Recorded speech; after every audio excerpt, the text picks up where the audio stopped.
Let's look at yesterday's assignment. Do y'all have questions over it? Okay. Do y'all want to go over this first? What number?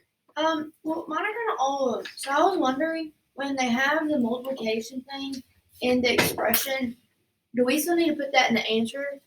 No. Okay. The multiplication? No. Yes, ma'am. You would write it as a just one term, because what this multiplication is saying is this term times this term times this term, which whenever you have those terms, we could leave that multiplication dot off, but it kind of separates it because we have coefficients. And whenever you have your finished product, whenever it's always simplified, you want your coefficient out front. Yes. And I usually do my coefficient out front, and then I put them in any order, but sometimes I do it as like alphabetical order. So this one I would actually do U before V, right? Because that's alphabetical. But you would not put the multiplier there anymore. So do y'all want to go over any one in particular, or maybe two? On the back. 8. Yeah. Number 8. Okay. In the work, this is just really your thought process. Like, how were you thinking it out? And the way that I show work is that I rearrange it so that all my like variable, my like terms are together and my constants are together. So I would put 4 and 7 out there, and I underline them so I know, okay, I've used it. And then X would go next because alphabetical order. So I would do X6 and X4. And then Y, and Y. I like to do different symbols underneath so it also organizes it, or you can do different colors.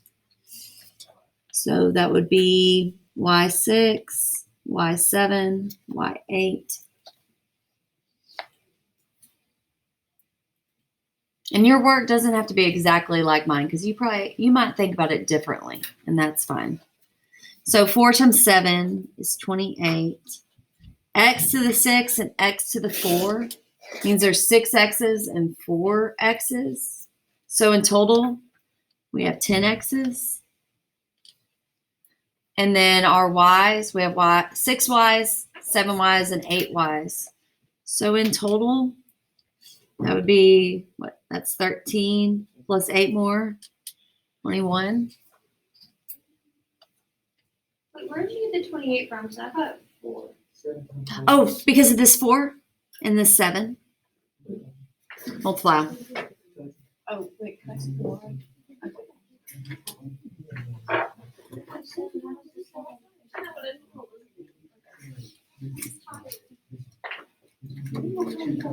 Okay, any other ones you'd like to go over on this side of the paper? So I did Yeah, we can do 2. I think I did the entire thing. Yeah, I did too, because I didn't know that they were supposed to multiply. Yeah, I didn't know you put that in front. Okay, I'll give you all extra time. Y'all can turn it in tomorrow. Yes. The one time I do my work.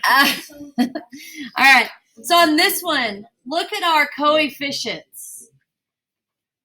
We would need to multiply 6 times 6 times 6.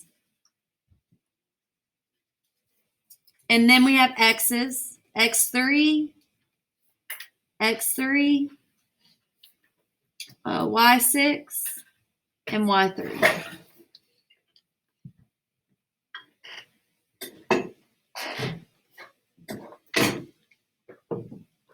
So we'd multiply 6 times 6 times 6.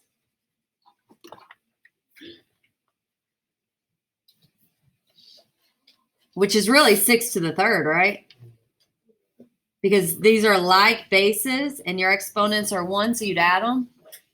But what's 6 to the 3rd? 216. And then what about X to the 3rd and X to the 3rd?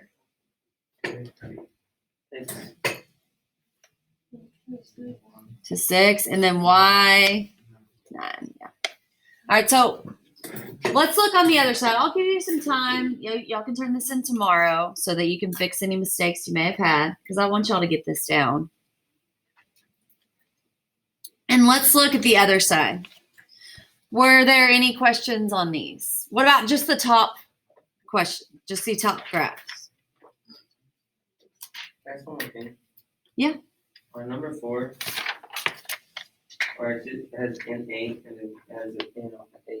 Is it both an n and 9? Yes, because the exponent for n would be 1.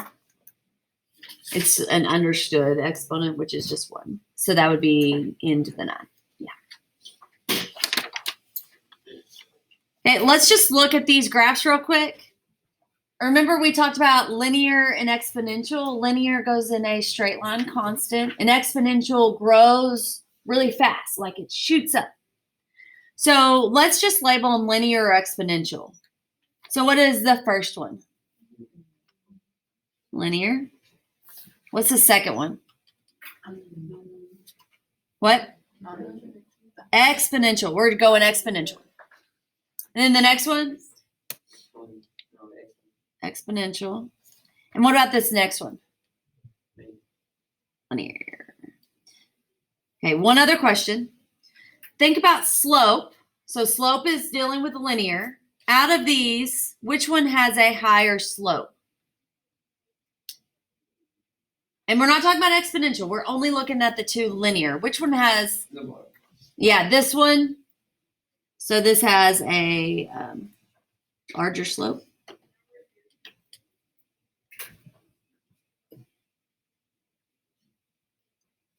So if you think about slope, but let's think about rate now with exponential, because it can't be slope, it's considered its rate. So with the exponential, which one has a larger rate?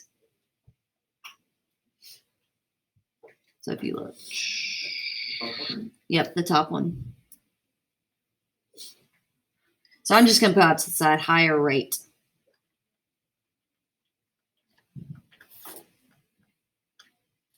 So it's being multiplied by a bigger number. All right, what about the Sudoku part? Ooh. We all love that part, right? Not so much. So, do y'all need help getting it started? Y'all good?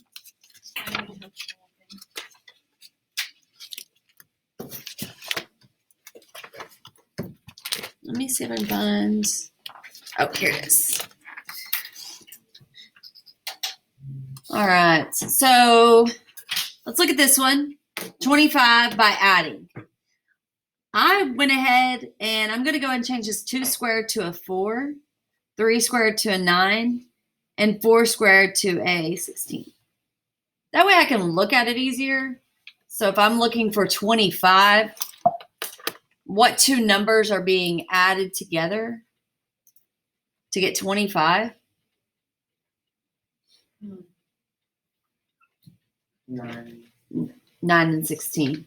So I would put 3 squared plus 4 squared right here. So I know that between these two, we have 3 squared and 4 squared. So what does this have to be then? Because I know these two are already taken up by those two terms, or those two numbers. 2 squared.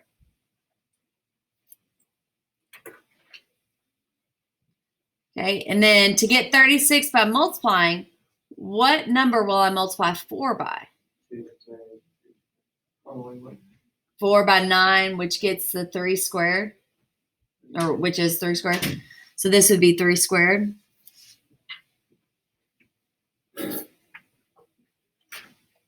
So if I already have the 2 squared and the 3 squared, how do I get my last one? Yeah, my last one has to be 4 squared.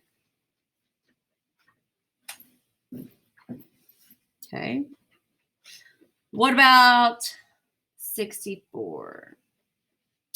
What multiplied together gets 64? What is it? 4 and 16, so that's 2 squared and 4 squared.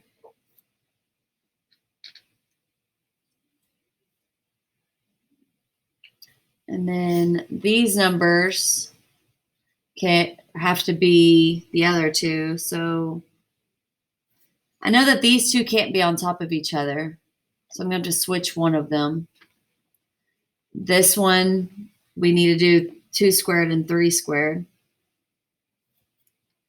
So I need to rearrange these. So let's say I do 3 squared and 4 squared like this. Then how would this one have to be? 4 squared, 2 squared. 4 squared, 2 squared. And then what about these? 3 2 squared and 3 squared. Oh, this isn't going to work, is it? Yeah, let's put 2 Because like and 3. there's a 3 squared up there, but also there's a 2 squared. Okay, so I can do this one? Yeah. And 3 squared? Okay. So what you want to make sure is that each column is not repeating one of the numbers, and each row is not repeating any of the numbers.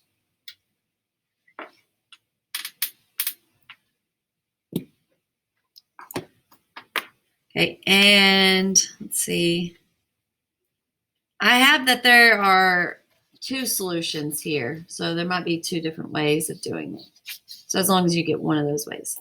All right, so go ahead and put this up, and we are going to go over our next lesson.